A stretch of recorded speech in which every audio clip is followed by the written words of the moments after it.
Rồi khi gặp nhau sao em hờ hững vô tâm? Có phải em đã không còn yêu anh như ngày nào? Có phải em đã yêu một người hơn anh?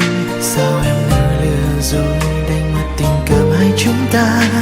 Để khi anh nhận ra thì sự thật đã quá đau lòng. Vì ngày hôm qua anh đã nhìn thấy em ôm hôn một người, động đau sợ khi anh nhận ra sự thật sau quá trái ngang. Anh đã dần thờ và gục ngã trước nỗi đau vô bờ, như muốn cào xé tan nát trái tim anh. Từng giọt nước mắt cũng không thể xóa được hết những nỗi đau này. Chẳng lẽ em xem như tình yêu chỉ là trò chơi đắng cay? Sẽ có một ngày em nhận ra chưa có ai yêu em thật lòng như anh.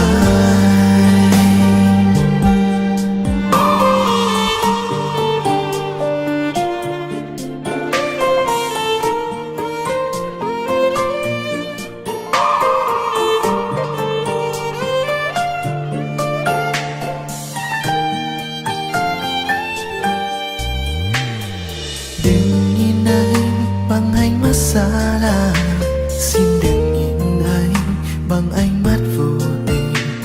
Đã bao ngày qua em cứ lạnh lùng trốn tránh anh, rồi khi gặp nhau sao em hờ hững vô tâm? Có phải em đã không còn yêu anh như ngày nào?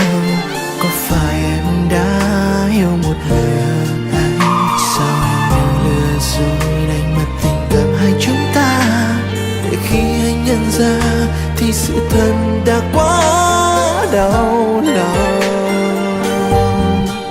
Vì ngày hôm qua anh đã nhìn thấy em ôm hôn một người, động đau sợ khi anh nhận ra sự thật sau quá trái ngang. Anh đã dần thờ và gục ngã trước nỗi đau vô bờ, như muốn cào xé tan nát trái tim anh. Từng giọt nước mắt cũng không thể xóa được hết những nỗi đau này. Chẳng lẽ em xem như tình yêu chỉ là trò chơi đắng cay? Sẽ có một ngày em nhận ra chẳng có ai yêu em thật lòng như anh.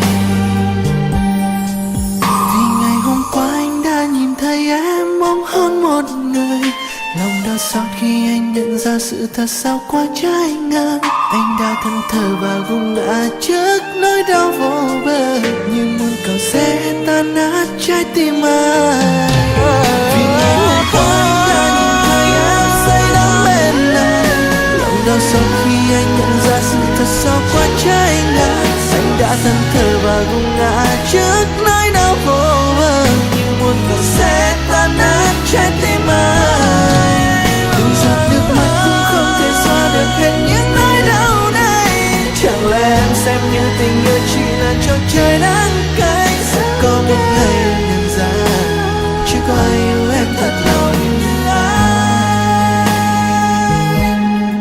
Sẽ có một ngày em nhận ra chưa có ai yêu em thật lòng như